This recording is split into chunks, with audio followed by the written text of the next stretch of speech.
Good afternoon, everybody. Thank you for allowing me the opportunity to come and visit with all of you and wear my tennis shoes. It's been a busy week, and I'm just so grateful to get the chance to discuss our Homeland Security mission, and thank you for all of your partnerships. You have just been absolutely incredible in working with us to fulfill our mission each and every day. For 22 years, know that this organization and its members have facilitated safety of the American people each and every day, and you bring together experts and industry leaders and innovators to do so. I want to give a special thanks to Megan as well for her leadership as the executive director here at the Homeland Security and Defense Forum. She has been here for 13 years and has led with excellence. I also want to thank our acting deputy commissioner, I don't know if he's still here, John Modlin, who's here with CBP, our El Paso sector interim chief patrol agent, Walter Slozer, who also is speaking with you today, maybe already has, and then David as well, who is a former CBP acting commissioner. So grateful for them and their leadership and sharing their expertise and wisdom with all of you. We know that a secure homeland is important not only because of our duty to protect the American people, but also because it's important to ensure that our country remains prosperous. And that's how industry can thrive. I know what it's like to run a business. I'm a farmer and rancher from South Dakota, which you probably know, but also ran several other businesses, including a restaurant, a hunting lodge, and different entities with my family over the years. Had the opportunity to serve in Congress and then as governor before I had this position. But that experience all comes to play when it comes to making decisions not only on safety and security, but also how to do so in a way that's accountable to the American taxpayer. So what does the Trump administration under President Trump's leadership want? What do they want to do as far as building partnerships with all of you? What are our goals? And that is what I'm here to discuss with you today. The president wants a country where our citizens can live in peace, where business is booming and opportunity abounds for all of those who play by the rules and follow the law. Today, I'm happy to tell you that President Trump is indeed making America safe again. And I think all of you know that from what you see out on our streets and in our communities today. And he's setting records and breaking records in the process. When President Trump returned to office, one of our top priorities was getting the Department of Homeland Security back on track. As you know, in many situations, our law enforcement officers weren't allowed to do their jobs. People and departments and components under our umbrella were off mission and were not doing the duty that they needed to protect America. For 4 years, the Biden administration pulled DHS and other vital parts of our national security away from our core missions.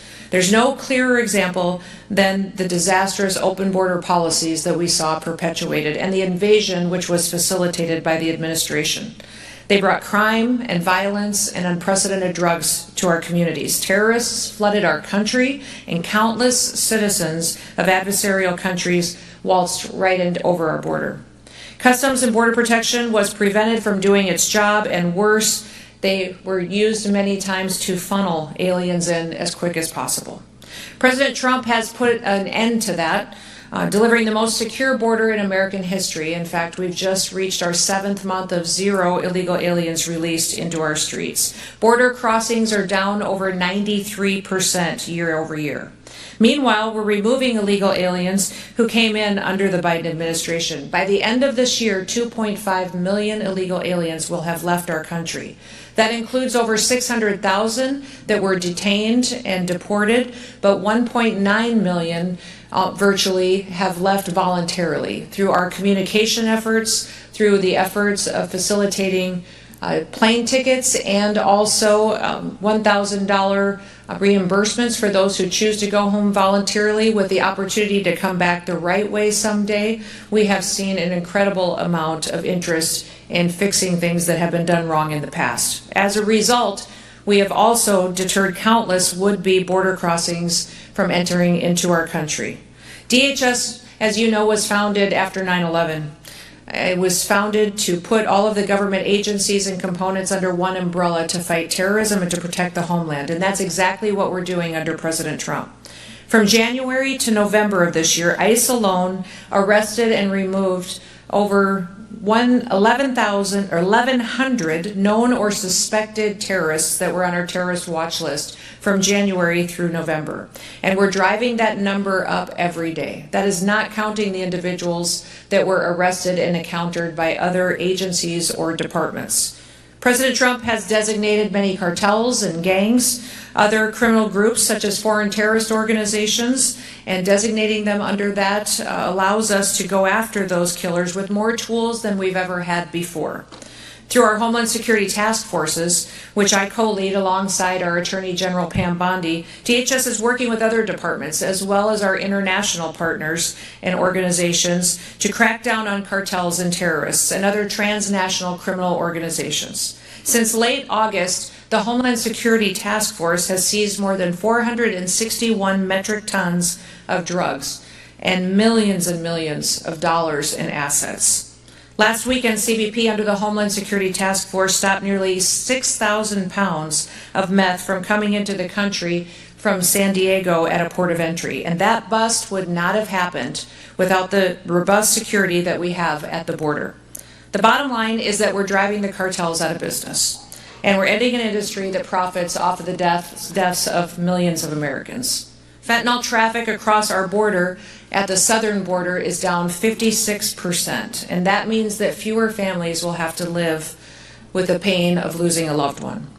We're taking the fight to make America safe again to our enemies, and we're going after them on the high seas as well. We know that our maritime borders need to be defended, and since January, the U.S. Coast Guard has seized enough cocaine to kill 177 million Americans. That's 2/3 of our country's population. By keeping criminals and terrorists and drugs out of our country, we're saving American lives. And we're sparing American families from the pain of illegal alien crime and the heartache of drug addiction and fentanyl poisoning. But we know that our threats are ever evolving, and that's why you're here, and that's why I'm grateful you made it a priority to be here today. We need the improved technology, the intelligence, and the expertise that you bring to the table to stay ahead of our enemies. Thanks to the big, beautiful bill, we have funding that we can make sure that the Department of Homeland Security has what we need to get equipped to prepare for the future. We focus on merit. We're ensuring that we get the best products so that we can keep the American people as safe as possible. And as a result of everything that we've been doing, Americans are getting back to work after years of illegal aliens taking their jobs and flooding our market and using those resources to support other entities besides American families. In the first 8 months of the Biden administration, 88% of new jobs went to foreign-born workers. In the same period under President Trump, 100% of American jobs went to American-born workers. Overall, that's more than 2.5 million Americans that went back into the workforce. Now, as President Trump continues to stand up for our citizens and prosperity on the global stage, he also is working to enforce American tariffs. CBP is responsible for implementing and for enforcing all tariffs, and in January, CBP has collected $1 billion from tariffs, taxes, and fees. And what there actually are and what we are utilizing them for is a negotiating tactic. They serve as a stick, so to be, to bring people to the table. And if a company or a country doesn't like tariffs, a simple solution exists. Invest in America. Meet our demands. Meet our safety protocols. You won't regret it. You won't have any tariffs, and we want to do business with you if we do it the right way. And we will rely on our international relationships and partnerships to keep our country safe. As President Trump's DHS secretary, it's been an absolute honor every single day to get up and to have a purpose of safety and security with the United States and be able to negotiate with our international partners. And since January, we have secured, under the Department of Homeland Security, over 30 international agreements that don't just tighten our security operations, but they also help us with travel, and 17 of those I have personally signed with our international leaders. For example, the biometric data sharing partnership agreements that we've signed with countries in the Western Hemisphere have allowed us to identify threats to the United States and to the region. And these data exchanges have allowed us to better understand the movement of bad actors in the hemisphere and identify them if they come to the United States. Many of you have the technology and the innovation to help us do that even better. And among those that we have identified, we have found nearly 100 known and suspected terrorists just from those agreements that we've signed in the last several months. America is not just a nation that is important, but it also needs to refocus on being the Arctic nation that it is, and we have been since the 1850s. Under President Trump, we're finally acting like it. We need to revamp our shipbuilding industry to revitalize the Coast Guard to help defend it. And last month, I hosted the ministers from Canada and Finland here in D.C. to continue our icebreaker collaboration effort, our ICE Pact, to strengthen our maritime capabilities, to rebuild America's shipbuilding industry, and to increase our presence in the Arctic region to deter our adversaries. ICE Pact brings together the governments of our countries, our three nations, and it brings private industry in from all three countries. I'm sure you've read and heard about what that really has done to establish the shipping industry here in the United States. For example, the Canadian shipbuilder Davies has pledged over $1 billion to acquire and to modernize the American shipyard assets in Texas for the production of icebreakers right here in the United States. 2 multi-purpose icebreakers are proposed for construction in Finland by the American-owned Bollinger Shipyards and the Canadian-owned company of Seaspan. And working with the Department of Labor, we've deployed millions of dollars in grant programs to create the International Shipbuilding Fellowship, which will fund opportunities for American workers to travel to Finland, to learn from them and their expertise, and to bring that skill set back here at home to deploy. We're doing all of that because the American people deserve the security, they deserve the prosperity, and the future that will come from it. And we need groups like you to make it happen. You are the innovators. You see the challenges that are coming and you help us tackle them with your expertise and your knowledge. You create the solutions that propel us forward, and you don't give up until you do. And that's really what the American spirit is. It's what drives us forward as a nation. We're all doers, and we always have been. As my dad raised us, he told us we don't complain about things, we fix them. And I want to thank you for being here today to help us do exactly that. That's exactly how our ancestors carved 13 colonies out of an unforgiving wilderness. It's how we tamed the Wild West, it's how we founded a nation, and it's how we landed on the moon. That spirit that built America is what made us great, and we need a lot more of it. What do we need from industry? We need your technology. We need your wisdom, your expertise. We need agility. We need you to be quick and fast and deploy. Under the Department of Homeland Security, I have personally reviewed over 9,000 contracts myself to ensure that they're not only the correct contracts we should be signing as far as deploying resources, but to do it quickly and be accountable to taxpayers. Know that when you work with us, that it will meet a need that we have to secure the homeland, but also that it will be something that is appropriate and correct, will be evaluated, and will be deployed at an efficiency to the taxpayer. We have saved over $13 billion at the department just by reviewing and renegotiating contracts, making sure that we're doing the right thing and stretching every single dollar as far as we can to take care of people and to keep them safe. We need your new solutions to meet the threats of tomorrow so that we can build an America where we can protect America and where we can uphold the principles and the law for which it was founded. If you care about all of that, and if you want to be a part of the team and continue to help us, gosh, that would be absolutely fantastic. We need you. We face more threats than we ever have before, not just from enemies that are here within our borders, but from those far beyond.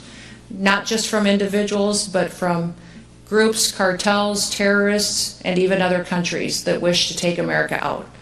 Our threats are great, but our people are even greater. And I want to thank you for all that you do to help us to achieve safety, but also hope and happiness here for our families that live here.